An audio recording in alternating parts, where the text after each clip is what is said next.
everyone, and welcome to another News Coolum video and another plug side chat. So, I'm just going to come out and say it.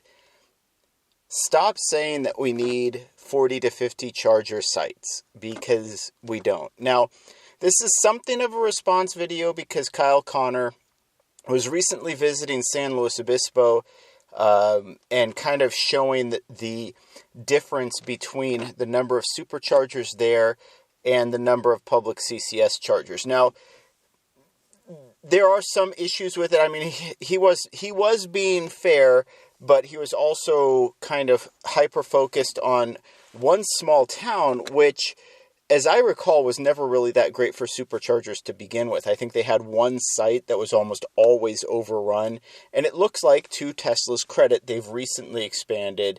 And also, they didn't put in 50 charger sites there. They total between three sites have 54 chargers, which I think is a lot more acceptable. And then, of course, juxtaposing that with EVgo, which is the only public fast charger there. It's actually the first public fast charger that I ever used with my Chevrolet Bolt EV over 6 years ago now, which is crazy to think that it's been that long since I did my first 1,100 mile trip in this car.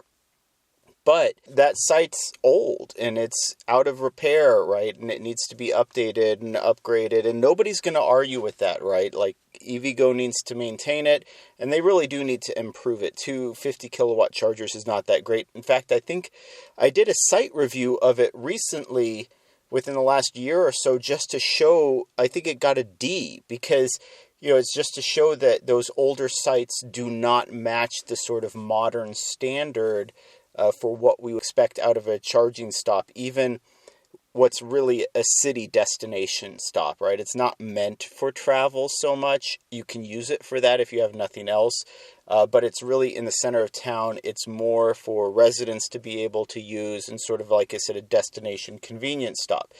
But it doesn't change the fact that there are 2 50 kilowatt chargers in San Luis Obispo and 54 superchargers and nothing else. And part of that also falls on Recargo, right? Because Recargo had a CEC grant fund, and they just never built the site that they're supposed to be building on Calle Joaquin, which would have had another 400 to 150 kilowatt chargers in San Luis Obispo, just off the freeway, available, you know, for anybody to use with the CCS EV. So that didn't happen. Unfortunate, but, you know, that's the world that we live in. But really what I want to focus on is this concept that I know Kyle keeps harping on, but it's also others too, that we need these 40 to 50 charger, you know, mega sites, right? The type that Tesla is putting in. And I think that misses a huge point, and I think it puts us at risk of what I consider, or what I call, Tesla groupthink, right? The idea or the concept that because Tesla is doing it, it's right. It's not right on its own merits. It's not necessarily valid or the most reasonable thing to do, but because Tesla is doing it, everyone else should replicate. And I think that's wrong. You know, it's wrong thinking at a base level, and I think it's going to result in some negative or less than satisfactory outcomes.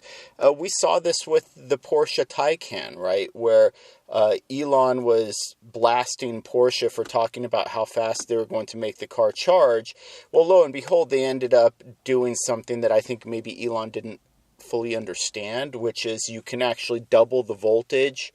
And so you don't need to run as high of a current to have the same charging rate. So effectively, you're charging a Porsche Taycan faster than a Tesla Model 3 at lower current, which reduces the heat, the resistive losses, all of that. And so by thinking differently than what Tesla was doing, Porsche came out with a superior product. The same with Hyundai and Kia with their eGMP platforms, right? So that's what I'm talking about, is just not necessarily accepting at face value that this idea of these huge, massive charging parks, they call them something else out in Europe, right? And like the grid serve forecourt or whatever, Like, these are the model that you should be shooting for, because I don't think that that's true, and I don't think that it's valid, and it's got a lot of issues with doing it that way.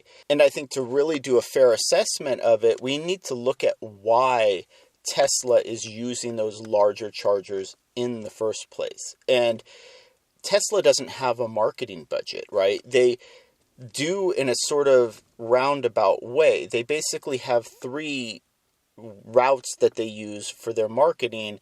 One is that referral system, right? They get owners to get other people to buy a Tesla, and then you get referral bonuses or whatever. And as long as you stay on Tesla's good side and don't say anything bad about them, like Rich Rebuilds, then they'll mostly honor those referrals. So that's part of their marketing budget.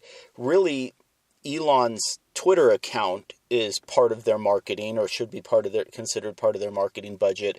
And then the other aspect of it is the Superchargers. The Superchargers really are one of Tesla's key marketing strategies. And in order for that to work, they need to make them as big and showy as they possibly can.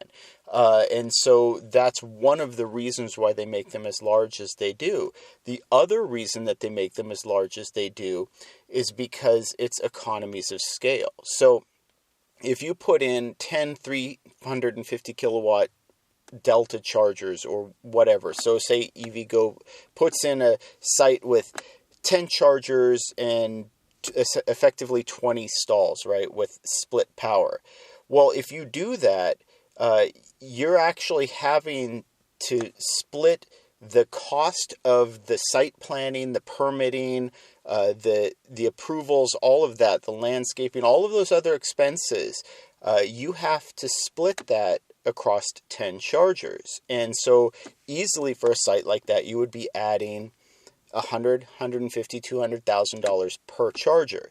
Now, if you put in a 20 charger site, well, now economies of scale are kicking in, and instead of $100,000 extra per charger, it's only costing you $50,000 extra per charger. So you're putting more posts in the ground for less overall cost, because that permitting and site planning and all of that, that's sort of a fixed cost that you split across all of those different chargers. So you get more chargers in the ground for less overall money by consolidating into larger individual sites.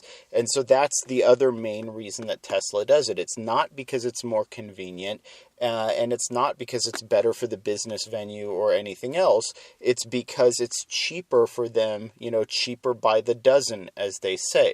But I also think that when we're looking at those larger sites, we need to consider the other aspect of that. They still only have the same sort of power drop. So Tesla still only has the same sort of power drop as, say, a 10 to 12 charger Electrify America, or like the Santa Clara Electrify America, or the Kettleman City Electrify America with 10 balanced 350 kilowatt chargers. Those Tesla sites still only have roughly the same size power drop. And what does that mean? It means that in a lot of ways, those 40 to 50 stall chargers are for show, because as they get full, the total power of the site doesn't go up. That means there's less and less and less power to split among different people. So if a site is 50% full, you're probably not even going to notice the difference. But if it's 75% full or 100% full, now all of a sudden people are getting throttled, and the chargers aren't putting out what would be considered their rated power or their expected power output. In fact, that's a big reason why a lot of Tesla owners have told me that they got the CCS adapter, and that they choose to use Electrify America sites that are near the Tesla supercharger sites when those superchargers are full. It's because they're getting a faster charging rate at Electrify America than they would get if they dogpiled on and they were the 39th car in Baker, California. So when you look at these sites, that's the other consideration that you really need to say is, well, what's the actual throughput?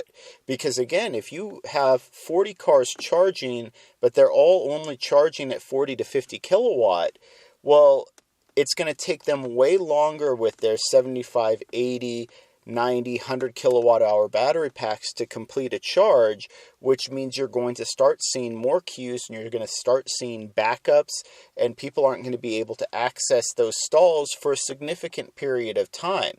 Whereas with an Electrify America site, like the one that I visited in Ontario Mills, it was completely full, I think, with 4 cars waiting when I showed up.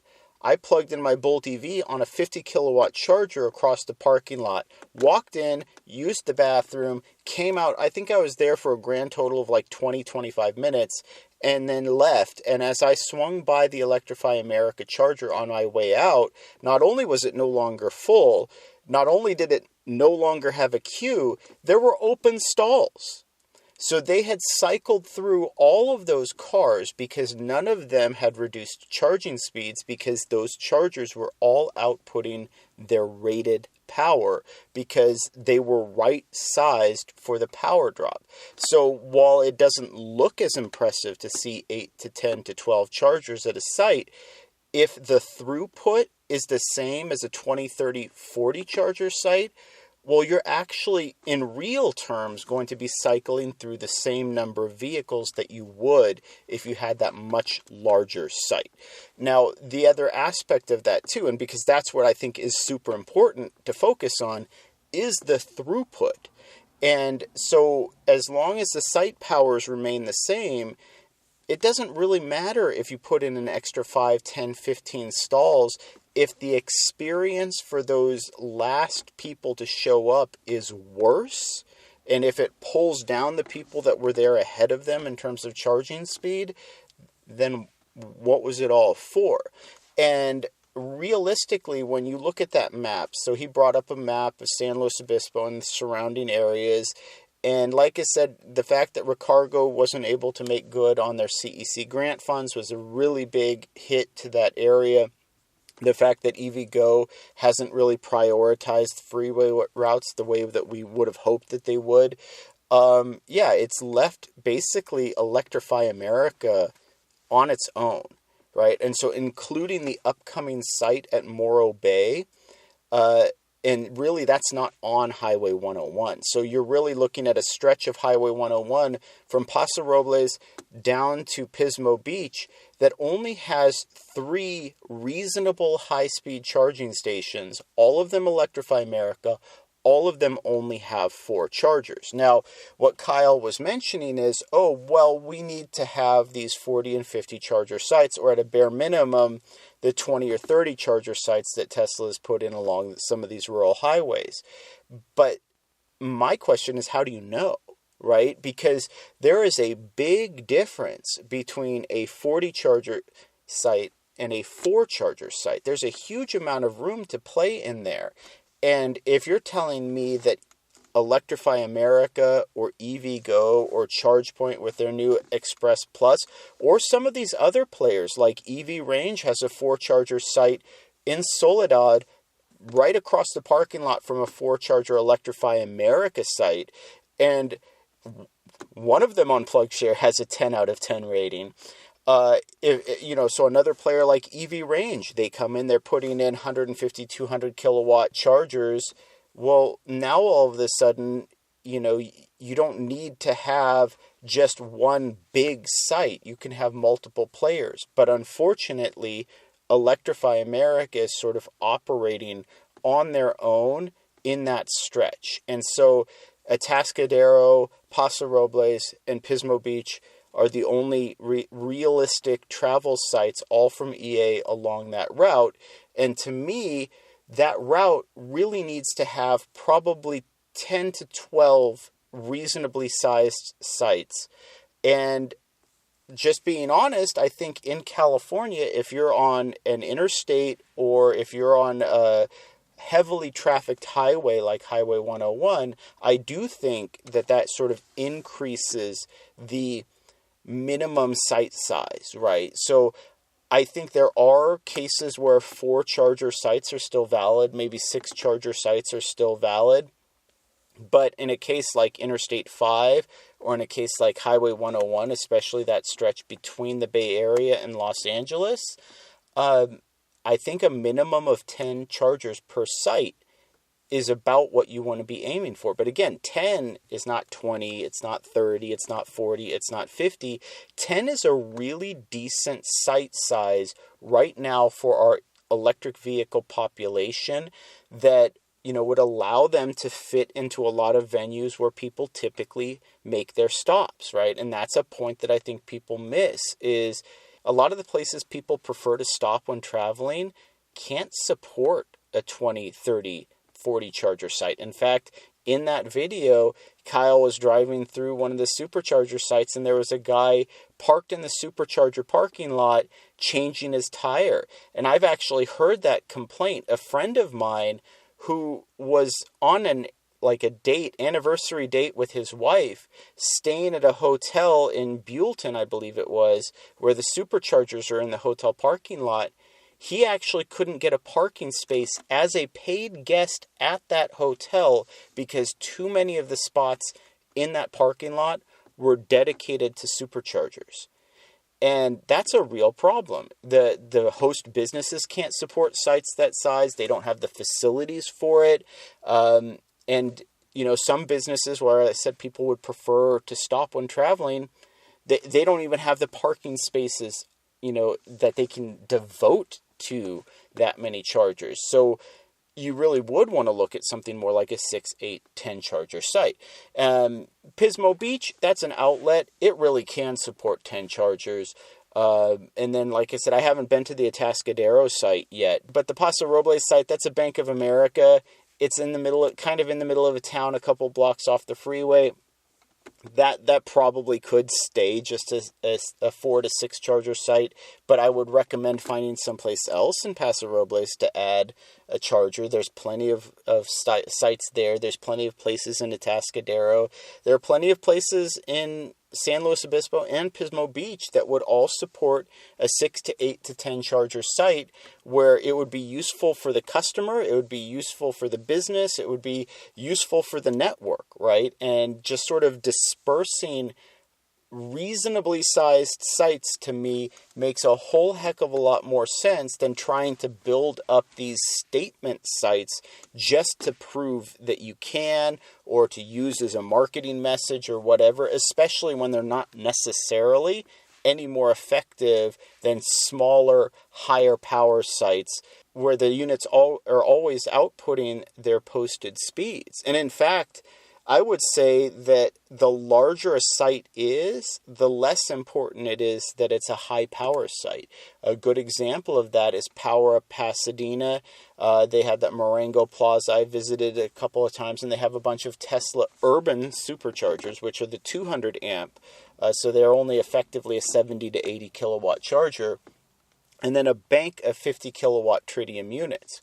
Well, that's perfect for a public parking garage where people are going to walk down, they're going to go to Old Town Pasadena, maybe they're going to watch a movie, maybe they're going to grab a dinner, you sit down at Cheesecake Factory, and you're going to be there for a while. So if you're going to put in a site with 50 chargers, it makes a whole lot more sense if that's a 50 to 100 kilowatt charging site than it does a 250 to 350 kilowatt charging site. And like I said, I also don't think that they're necessarily effective on travel routes anyway. I would much prefer seeing someone be able to exit a freeway and then have a choice of a half dozen to a dozen different, we'll call them medium-sized charging sites of between 4 and 12, maybe at most 16 active stalls if you're counting split power or whatever. So, like I said, I think just to sum up, my issue is more about the groupthink than anything else, and a sort of lack of acknowledging why it is Tesla's doing what they're doing. Because they have very specific reasons for building the sites, the size that they are, the layout that they are, the configuration that they are. And not all of those reasons are for the customer's benefit or the host business's benefit, right? So I would just proceed with caution, and I really, like I said, I'm not interested in hearing the whole, we need 40 to 50 charger sites. I just don't think that's valid. I don't think it's true. I don't think it's helpful. long term, I'm more focused on the things that have a legitimate positive impact on electric vehicle adoption than I am on things like, showcase or marquee sites where you get to thump your chest and, talk about how great you are. Nobody cares, right? They just want to have a reliable charger that's convenient to use in a location where they would have possibly stopped in a gas car anyway. And like I said, this is not meant to bash on Kyle, because he has his reasons for believing what he believes, and he has his experience set, which is very different than my experience set. But we also agree on a lot of things. Like, I know he wants to focus more on community level 2 charging, which I agree with as well. We just don't have enough charging in multi-unit dwellings. People without dedicated off-street parking don't have a whole lot of options. And there are things that we can do about that. I think GM's, partnership to bring out, 30,000 level 2 charging stalls in conjunction with dealerships working with local businesses in the community, I think that's great. We need regulations to make multi-unit dwelling property management have to put in metered power to each one of the dedicated parking spaces, and we have to prevent HOAs from placing onerous restrictions and limitations on who can charge, right? I know some of the HOAs were requiring $1 million insurance if you owned an electric car, and you could have a refrigerator plugged into your garage, but you can't have an electric car.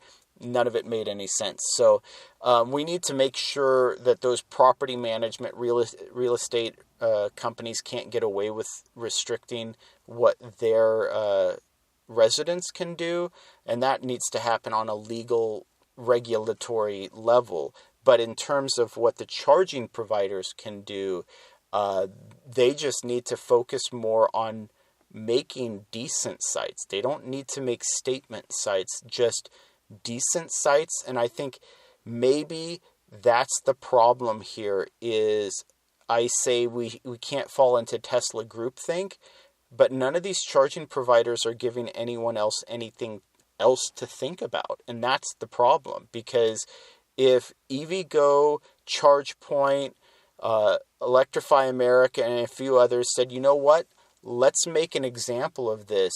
Let's go to San Luis Obispo, and you put in a 6-charger site over here, I'll put in an 8-charger site over here, I'll put in a 10-charger site over here, and then suddenly every exit off of Highway 101 through San Luis Obispo has a couple of reasonable high-speed charging sites to stop at, with different businesses and venues and locations benefiting from that increased customer base and foot traffic.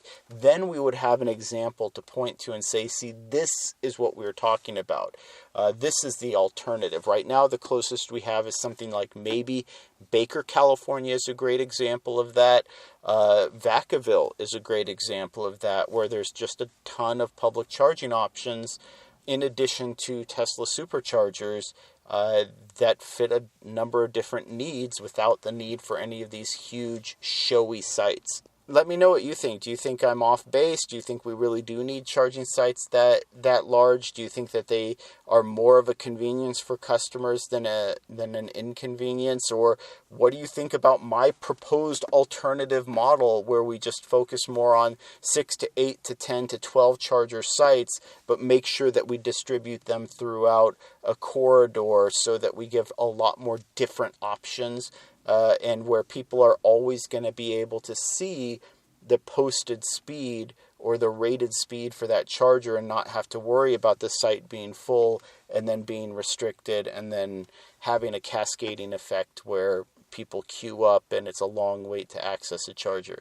If you enjoyed this video, please like and subscribe. It really helps out the channel, and thank you for watching.